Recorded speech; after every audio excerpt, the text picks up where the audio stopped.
Good morning, everyone. It's Wednesday, December 21st, 2016. It's 1:30 in the afternoon. I'm going to work for 2 o'clock. My short days. During the winter, it's going to be like this for all winter.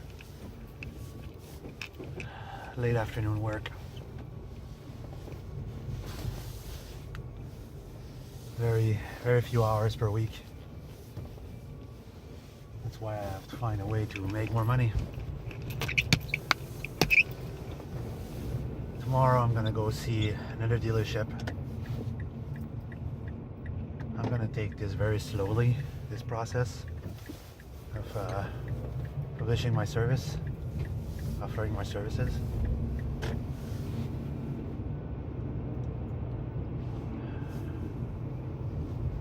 But tomorrow I'm gonna go see another Chrysler dealership, not far from here. And this morning I cleaned up my tools a little bit. I need to clean them up, to do a cleanup again, to make sure everything is well organized.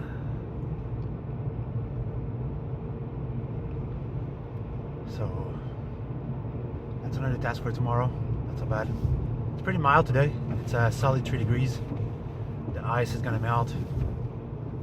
The wiper blades are actually adhering to the windshield and working. And it's gonna be a real mess on the road right now. It's gonna be it's not slushy right now, but it's just wet. So your car is going to get sprayed really fast. Actually, this time is a good time to get your car washed, to get a load of crap off your car. My tires still seems to be quite full of hair. I put about 2.5 pounds more of hair last time when I refilled my tires, to make sure that when the temperature difference would come, the pressure wouldn't go down as far under 32 pounds per square inch. So right now there still seems to be quite full. And I made a new friend on YouTube. Somebody that video replied to some of my comments, and it's fun. It's fun when it's not negative. It's positive. They were saying that the state of the society today is very fucked up.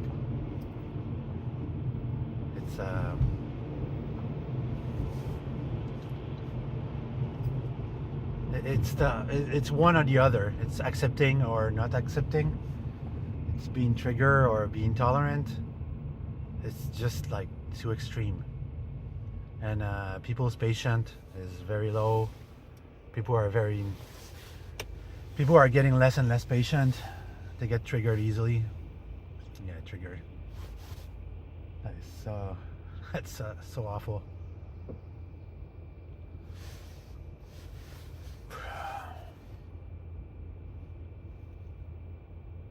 So yesterday we finished the evening with 15 minutes to spare. We managed to clean up the place a little bit, and it wasn't so bad. Give me a second.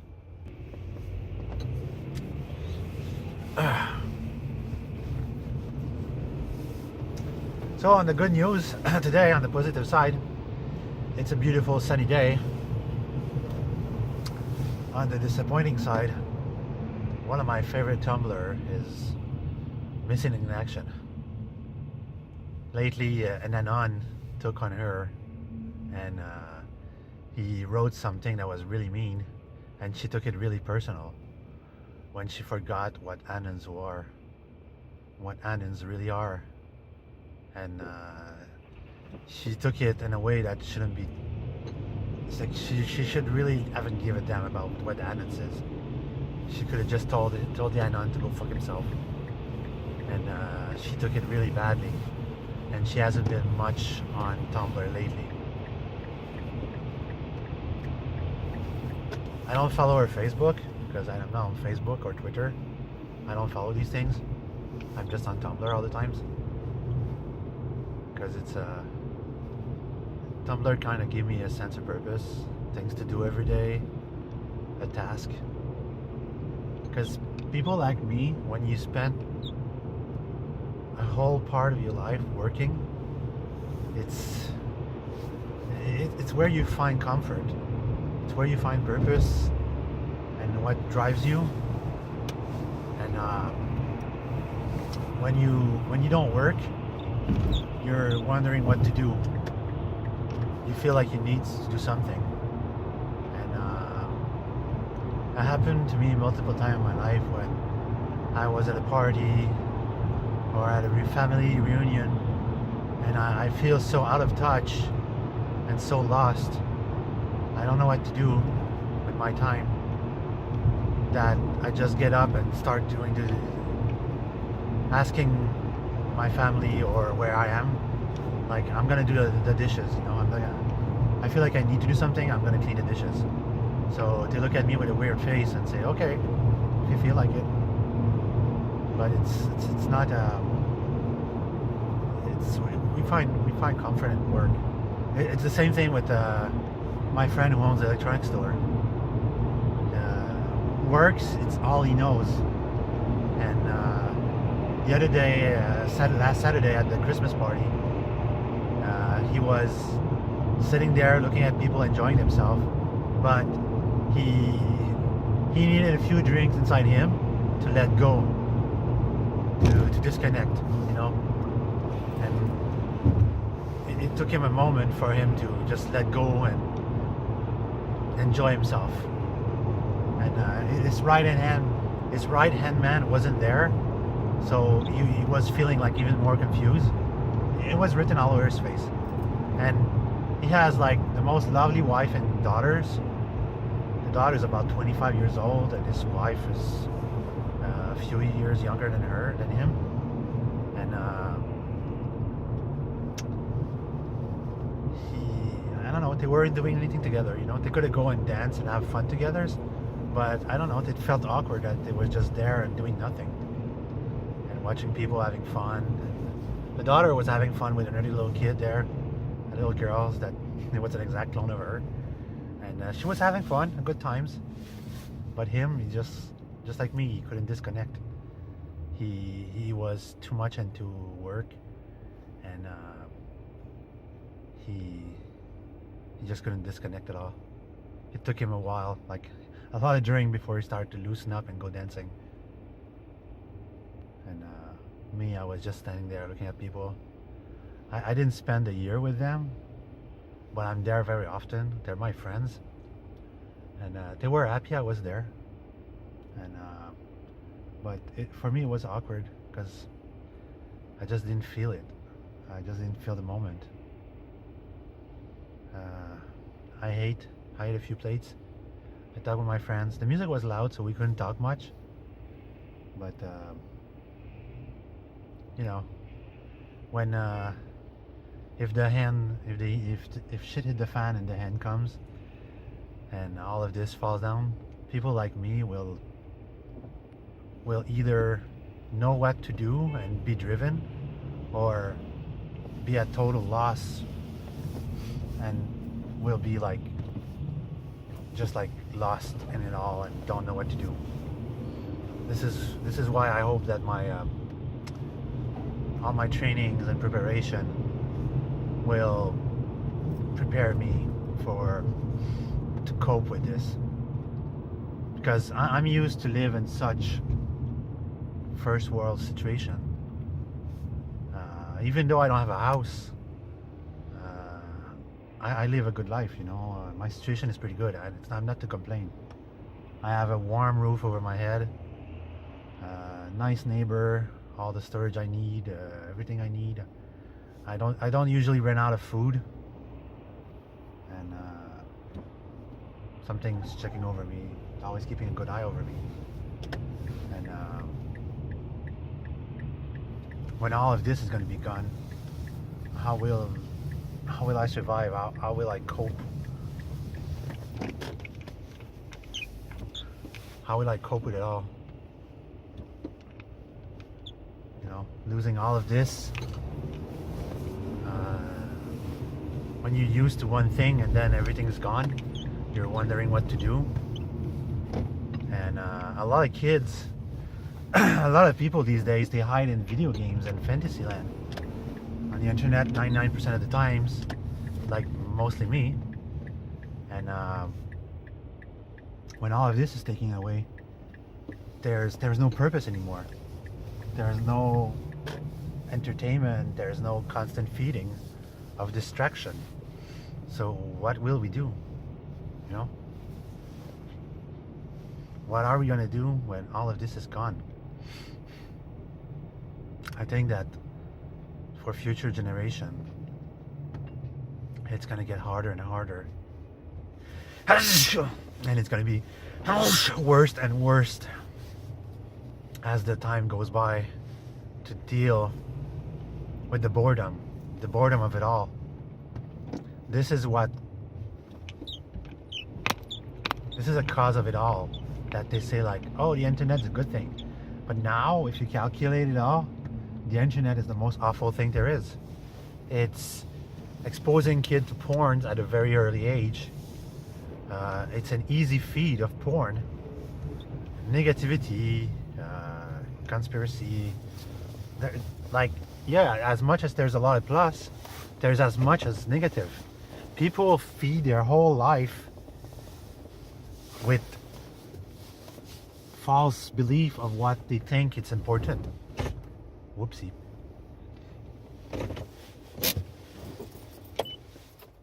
They think that Facebook, your online status, Twitter, this, YouTube, they all think it's important.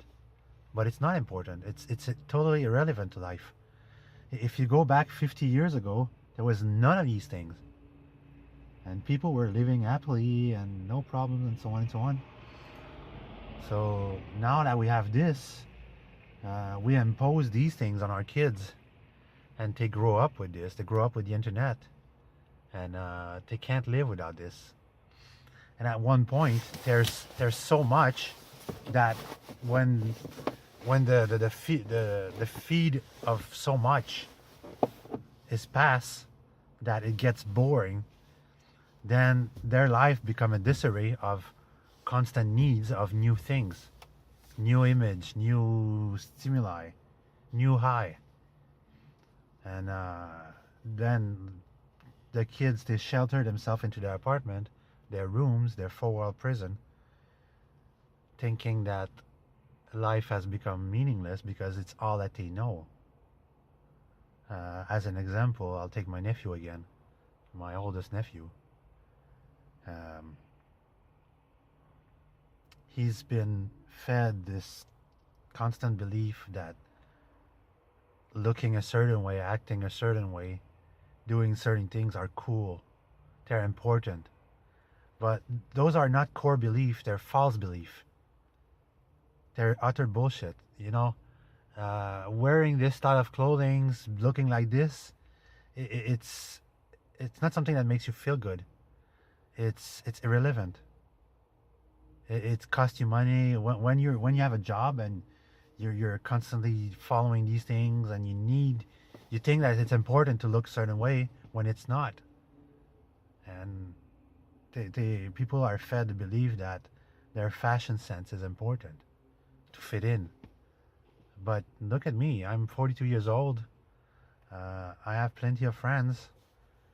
I never follow trends, and I never follow fashion. I'm anti-fashion as I start with. I hate fashion. Fashion is a slave-driven system that makes you believe that these things are important. And I always say that clothes should work for you. Just as a statement, like if you're gonna wear something and you're gonna pay money for that piece of clothing, it has to work for you. It has to protect you from the environment. It has to perform. It has to be comfortable. If you think that it has to look good, your value is at the wrong place whatsoever.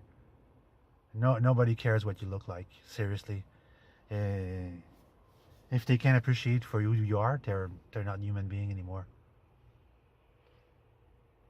It's just that sentence there is contradicting what I just say.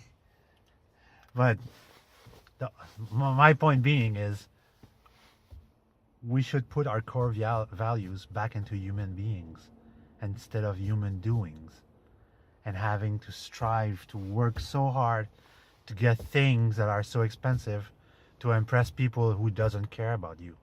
That's why I live in an apartment. I don't care. I don't need a house. I hate taking care of a house. I already hate taking care of my own apartment. Just imagine a fucking house.